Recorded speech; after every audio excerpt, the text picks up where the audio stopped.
Welcome to Live the Dream with yours truly, Marty Kaiser. Buckle up and let's get started. Hello, this is Marty Kaiser with our Friday podcast. We are recording it Thursday afternoon this week because I've got a very hectic Friday, so I wanted to make sure we got this podcast up and running.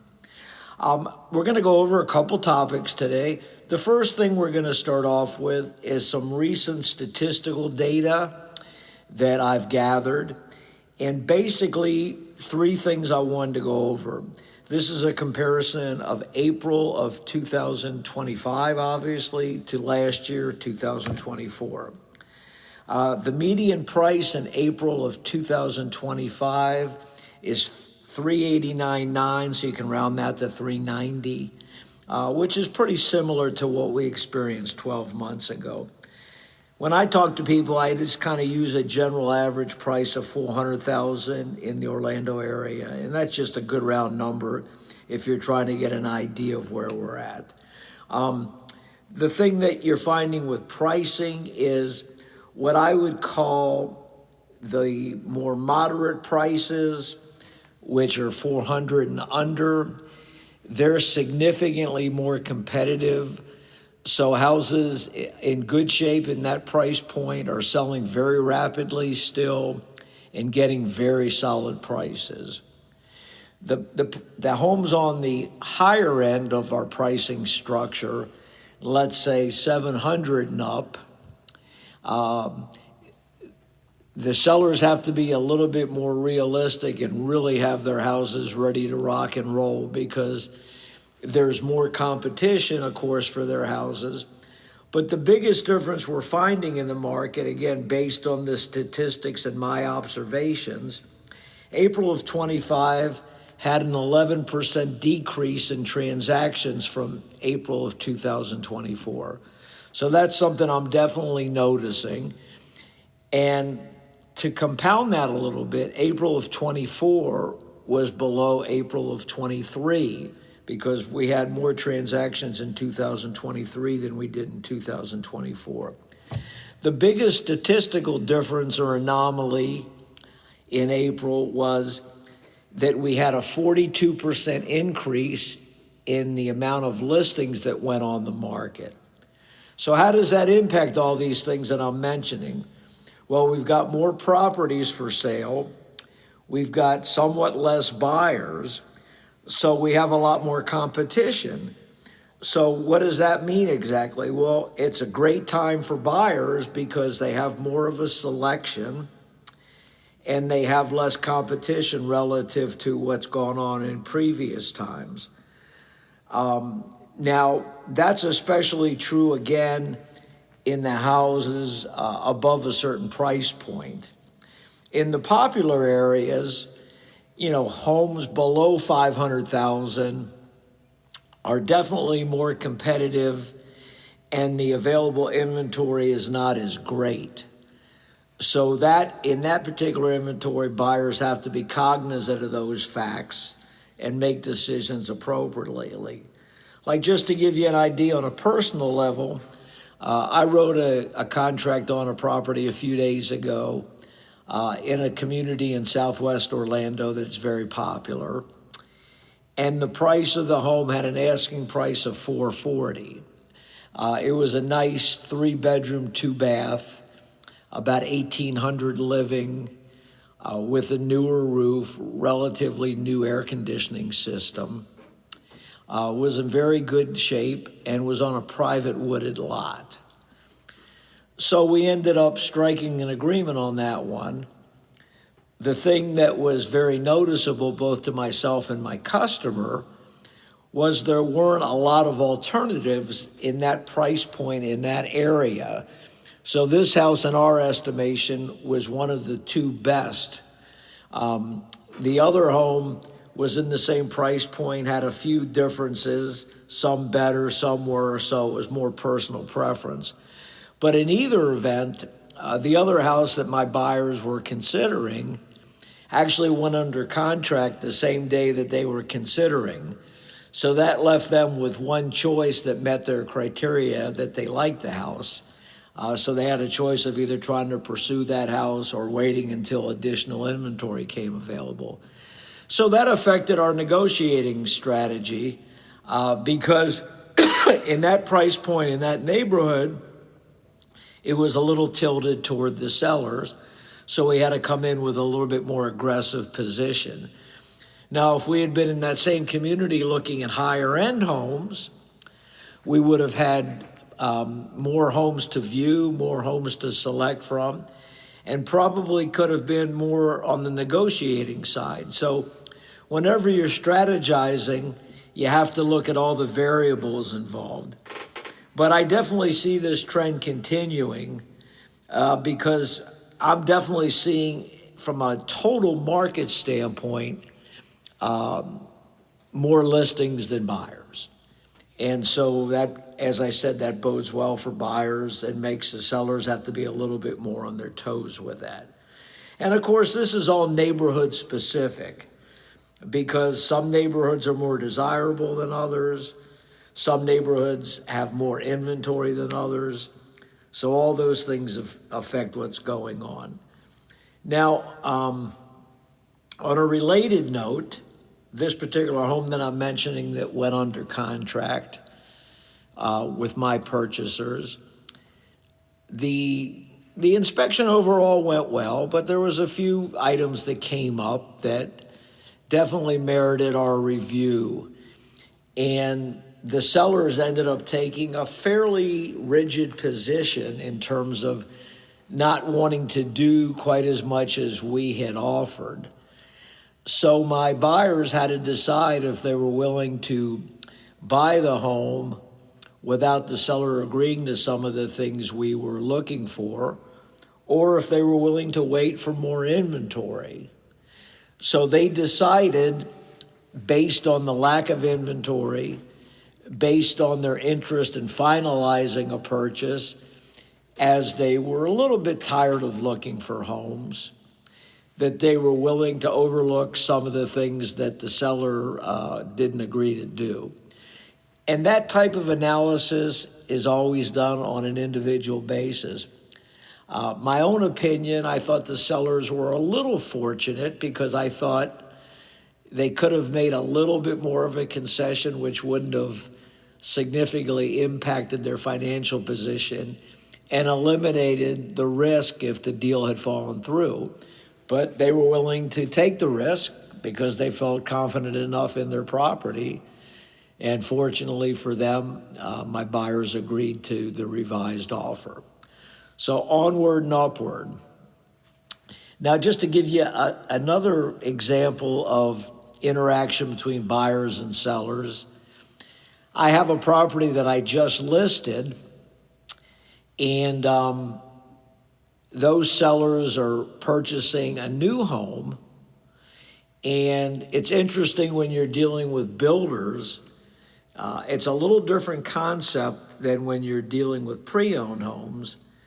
And again, some builders are less flexible than others. The only thing that I tell all my customers that are purchasing new homes is they should absolutely make sure they have a realtor representing them. A lot of customers feel if they go to a new home community and go unrepresented, they're going to get a better value on the home. Well, that's typically not true if you're dealing with what I call more reputable arm's length builders. What happens is they prefer people to come in without representation because two things take place in that scenario. Number one, the builder makes a higher profit because they're typically paying, in a lot of the communities, 3%. Sometimes the commission varies, but I would say 3% is probably more often than not what builders offer real estate agents. So you can imagine if you're buying a $500,000 home, let's say, 3% is $15,000. So that's more money in the builder's pocket. Some sellers are under the mistaken impression that if they go without a realtor, some or all of that 3% is going to be given back to the buyer, whether it's a price reduction or concessions. But that's not the case. This is America and it's capitalism. So when a seller has a purchaser they can make more money with, they're going to maximize their return. It's just like when you go to buy a car, you and I might be looking at the same exact car in the same exact dealership with the same exact improvements, but one of us is more than likely to get a better deal than the other one. That's because the one that gets a better deal is a better negotiator, maybe has a better understanding of the profit margins involved, etc. So my advice is, if you're thinking of looking and or buying new homes, take a real estate broker with you. And additionally, some of the builders, if you go on your first visit without a realtor, some of them take a really rigid anti-consumer position. And once you've signed in and you say you're not represented, they will not let a realtor represent you. So take that realtor. There's a lot of components to buying a new home, none of which are always apparent to the buyer. For example, the contracts that you use when you buy a new home are significantly different than when you buy a pre-owned home. So think about the logic for a second. You're buying a new home. The person that's writing the contract is the agent for the new home builder. So their allegiance and fiduciary at all times is to the builder. Secondly, that contract is designed by the builder, probably their legal staff. So what I call the generic terms on that contract are tailored exactly for the builder. So you need to, at the very least, have your realtor explain the nuances of that contract and some of the things that are not in your favor. I'll give you two quick examples. Most builder contracts pretty much state that when the house is completed, you have to close. So let's say you go to look at a new home and they quote you a 6-month turnaround. So let's say you're in the beginning of May and they estimate you to November.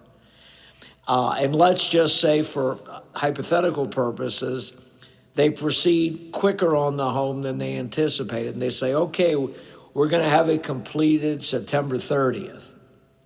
Well, they expect you to close September 30th, even though they might have told you initially November. So if you're not prepared for whatever reason to close September 30th, many of the builders are not going to give you much flexibility, and they're going to expect you to close then, or they're going to penalize you financially. So that's one significant difference. Another difference is, let's take the opposite scenario, and let's say the builder has significant delays, whether it's due to, let's just use some extreme cases, whether we have hurricanes that cause a lot of problems in the marketplace due to damage and materials, et cetera. Or let's say these pending tariffs that I've been chatting about in this podcast cause material shortages. And let's just say the builder's delayed for 6 months. So you anticipated a November closing, and now you're back to May of the following year. And maybe you needed to be out of your house, or you had different timing concerns, and this causes a big imposition for you. Again, that builder typically has in their contract that they can delay a projected closing for up to 2 years due to various things that could occur. And you really don't have much appeal to that, because that's in their boilerplate contract. Not that these things happen frequently, but they do happen from time to time. So it's important that you understand these terms that are definitely builder friendly. So again, I can't stress enough, I highly recommend using a real estate agent.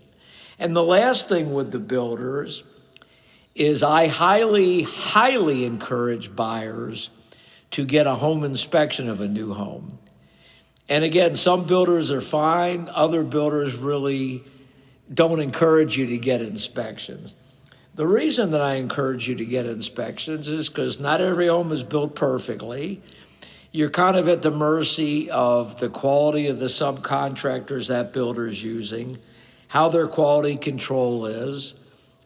Are they overemployed or underemployed, meaning do they have more homes than staff, so things kind of get rushed to make deadlines? There's just a lot of things that can happen. So you want to find any issues with the house prior to closing, because if you find them prior to closing, pretty much for most things, you can say, this needs to be corrected and verified by my inspector before closing. If they say, oh, this isn't a big deal, we'll take care of it after closing. Every builder's different, so you don't have the leverage on the builder when the repairs are done after closing. And what do I mean by leverage? Well, the builder has already been paid. So you're kind of having to work through their bureaucracy, their supply and demand, et cetera. So again, I can't state any more times, use a realtor when you buy a new home. And last but not least, on the real estate side, I wanted to give you a little bit more detail to my update from Tuesday. We did place that new home on the market last evening. It's a home in Hunters Creek in the Keaton's Crest section. It's a 5-bedroom, 3-bath. The 5th bedroom is toward the front of the home, but it is a closeted room, so it's a true 5th bedroom. However, probably a lot of people would choose to use the home as a 4-bedroom and utilize that 5th bedroom for an office, a nursery, possibly an exercise room. It's a multifaceted room, but it is by far large enough size with the closet to house the 5th bedroom. This particular layout is a great one-story layout. It was a Ryland home. It was their flagship home called the Veracruz. It's a 3-way split plan, meaning that they have 3 different wings of bedrooms. They have the primary room in one area. They have 2 of the guest bedrooms in a second area. And then they have the 4th bedroom in the rear of the house.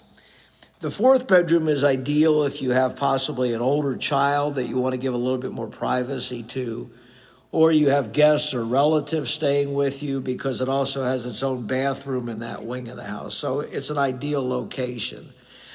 This particular house is over 2,700 living. It's got a 3-car garage, nice pool and deck area, newer roof, newer air conditioning system. It's in immaculate condition. It's easy to show. You can call me for a private appointment, 407-595-9700. My email address is marty@floridasells.com. And feel free to contact me for information about this home or any other home that you might have seen, and if you'd like to make a private appointment. Currently, there's a fair amount of inventory now in this particular area, but not overwhelming by any means. So I think you'll find this home is very competitively priced. The 3-car garage is also a tremendous feature because the majority of homes do not have 3-car garages. So that's all about that home, but feel free to call me. And last but not least, a quick sports synopsis. The NBA playoffs, which we've been chatting about. Last evening, the Minnesota Timberwolves closed out the Golden State Warriors 4-1.